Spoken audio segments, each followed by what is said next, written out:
Je pense que l'exercice auquel nous avons assisté aujourd'hui consistait vraiment à donner la version officielle du gouvernement sur la question de la troisième licence. C'est vrai que ça fait couler beaucoup d'encre et beaucoup de salive. Et donc il était temps pour nous de quand même essayer d'éclairer l'opinion nationale et internationale sur cette procédure-là. Et donc effectivement, c'est un appel d'offres qui était en cours depuis 2011 en réalité. Et donc qui a suivi son petit bonhomme de chemin. Et au bout du rouleau, c'est un groupement qui a été retenu comme adjudicateur. Il s'agit du groupement Planor, Monaco Télécom, comme ECC. Et donc, il y a eu un planning qui a été établi pour l'achèvement de la procédure. Mais malheureusement, avec les événements du 22 mars, cette procédure-là a été interrompue. L'adoption d'abord du cahier des charges a été effectuée le 12 septembre, au Conseil des ministres du 12 septembre 2012. Et donc après l'approbation du cahier des charges, il était prévu un mois après, c'est-à-dire à la date du 15 octobre, le paiement de la première tranche de 33 milliards. Et donc à la date du 15 octobre, le gouvernement a constaté que le groupement COMECC, Monaco Télécom Planor, n'a pas pu honorer ses engagements qui consistaient à verser 33 milliards sur le compte de l'État dédié à la troisième licence. Et donc, du 15 octobre jusqu'en janvier, ils n'ont jamais pu réellement mettre à disposition de l'État la première tranche de 33 milliards.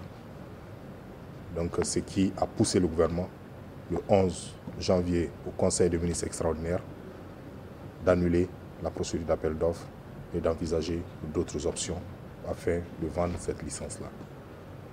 C'est dans ce contexte, en réalité, que juste après l'annulation, le groupement Monaco Télécom Planor, cette fois-ci sans leur partenaire Comé, a saisi officiellement le gouvernement avec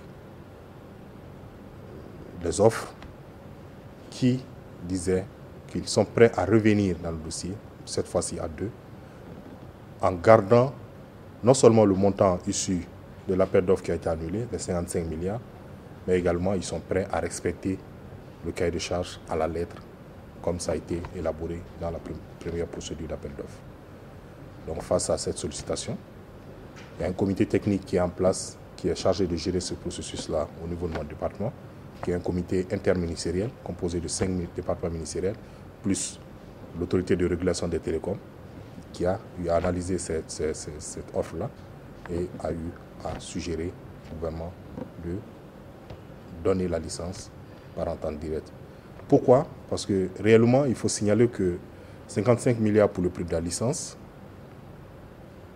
bon, c'est la mort dans l'âme qu'en janvier, nous l'avons annulé.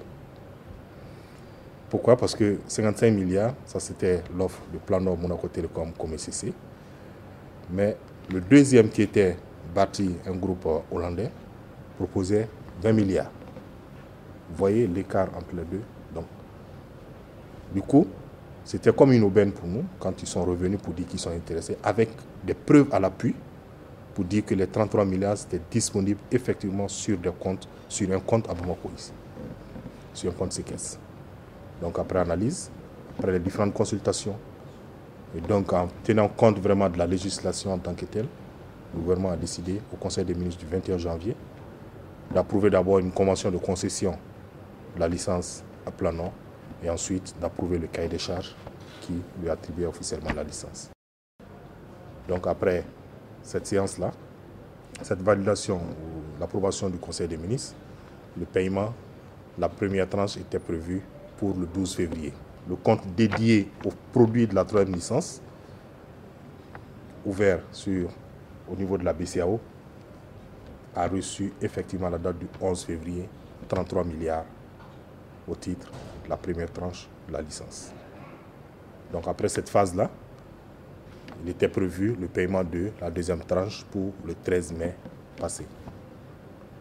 Et à ce niveau, c'est vrai, à la date du 13, le groupement Planor Monaco Télécom nous a officiellement saisis pour dire qu'ils n'ont pas pu boucler les diligences avec les banquiers et donc qu'ils ne pourront pas respecter le délai du 13, mais qu'ils sont disposés à respecter les conditions inscrites dans le cahier des charges.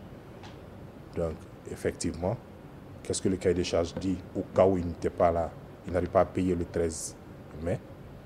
C'était des sanctions graduelles. Donc, à la date du 13, s'ils ne payaient pas, en ce moment, vraiment se relève le droit, l'autorité de régulation ne leur délivre pas de numéro. Maintenant, 3 mois après la date du 13 mai, si toujours le paiement n'a pas été effectué, s'ils ont un réseau, c'est le réseau qui sera suspendu avec tous les services qui suivent. Et 6 mois après la date du 13 mai, le gouvernement procède au retrait pur et simple de la licence, conformément à la législation en vigueur au Mali.